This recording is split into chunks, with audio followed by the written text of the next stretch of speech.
It's the pedal-powered talk show.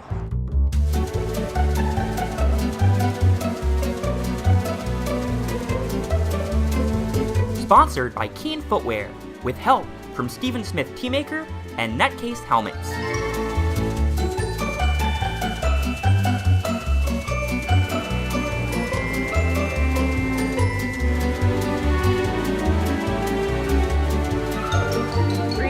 Steven Smith Teamaker Warehouse and Tea Factory. I'm here with one of my favorite musicians. You might know her from July Flame, Salt Breakers, Carbon Glacier, and now Tumble Bee, her new children's album. And now she's a guest on the Pedal Power Talk Show, Laura Veirs. Hi, Boaz. Thanks for coming on. I really appreciate it. Thanks for having me. So, you had a kid, and then you recorded this album when he was sort of like an infant. Yeah. You'd put him down for a nap, and then you'd sort of run in the other room and be like, quick, let's lay down some tracks. There was some of that, but it's too hard to get into a take while a baby's napping. Yeah. And he could wake up at any time and start screaming. So we have a backyard studio where the babysitter would take him. Oh, wow. And so we would work in 4-hour chunks, and we made the record that way. And, you know, it took a lot longer than it normally would, because normally we would be working 8-hour stretches at least. But Tucker would my husband would mix it, and I could bring the baby down. And so there was time when he could be involved in it too. I'll sing The Fox. Oh, sweet. My parents used to sing this to me a lot growing up. Oh, wow. So this is one of the ones that was a family song.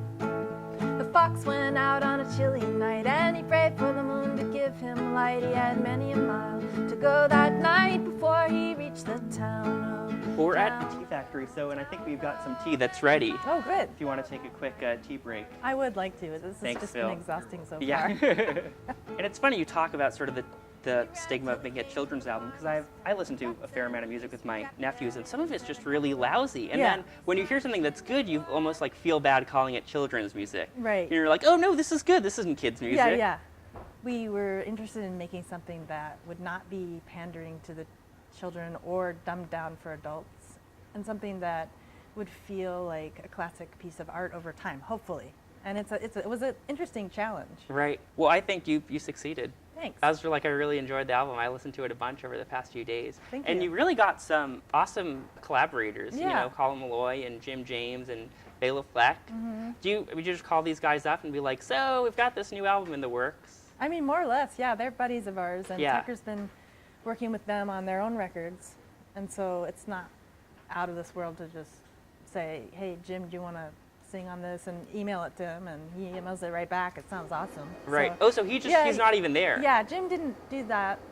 Colin did come over. I mean, he's Right. a neighbor, more or less. He's a Portlander. Right. And you mentioned for this upcoming tour, you're sort of ramping it up for the kids' tour. Yeah, well, it's not really tours. I'm doing like one-off shows on Right. the weekends, and so to get the kids show ready, I'm taking cues from the coordinators of Yoo-Hoo, who do a program at the Kennedy School 4 times a year at Cian McKeel and Chris Funk from the Decemberists, and Oh, they yeah. put that on, and it's kind of a huge show that they do. It's a variety show for kids that lasts about an hour, but they have a bubble machine, which we're borrowing. It's like an industrial strength bubble machine.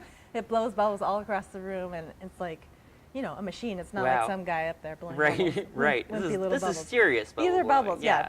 These get the kids going, and then, you know, we have a mirror ball, and I hand sewed flags for the stage, and we have lights. But it's funny that I've been doing this for so many years, playing music live and making records, and now at this stage I'm putting on a real show. Do you feel like, well, I'm not sure if I'm going to hold that 3-year-old's attention unless I get bubbles and pink pants? Yeah, I think that's a lot of it. Yes. Yeah. I want it to be fun for them. Right. And kind of a little bit magical. He grabbed the gray goose by the neck, and he threw a duck across his back. He didn't mind that. Quack, quack, quack, and the legs all jangling down, oh, down, oh, down, oh. Didn't mind that. Quack, quack, quack, and the legs all jangling down, oh. Speaking of kids, my nephews had a question for you. Oh, good. That I've got right here. You ready for this? Yeah, how old are they? They are 6 and 9. Okay. Hi, Laura! It seems like there's a serious lack of songs about Wolverines driving spaceships with laser beams. Why do you think that is? And can you write one? That was so cute. Oh my God. Wolverines driving spaceships with what? Laser beams. Yes, I think that's a good challenge for me. Yeah. It's a topic I haven't quite covered yet. No, not at all. I like that. It's really sweet. I'll give it a try. Okay. And after recording an album of covers, does it make you want to get back to original stuff? Yeah, it does. I mean, this is really, more than a kid's album, it's a covers album. Right. I mean, it's both. And so that was fun to take the pressure off, because as a new parent, you're so stressed and tired, and there's not a lot of, I didn't feel a lot of creative juice left. So now that my son's a toddler, I'm feeling my life coming back into order, and that I do have a lot of ideas that I want to get out. So I'm not going to do another covers record for a while if I ever do one again, but that's my ongoing bigger life challenge, is to like hone that craft and Right. make another good record. And when I make another record, I'm going to make sure it's as good as it possibly can be, because, you know, there are a lot of songs in the world, and I've already given the world like 85 songs. Like, how many more do they need? You know, they better be good. Right. They better have something to say. Right. Thank you so much for coming on. I really appreciate it. Thanks, Boaz. That was fun. Yeah. That seemed so forced. That was fun. I was like, oh, this is what I have to say at the end of an interview. It was. You could just have some tea. We're not gonna crash, right? Don't worry, we're wearing nutcase helmets. Wait, does that mean we are gonna crash?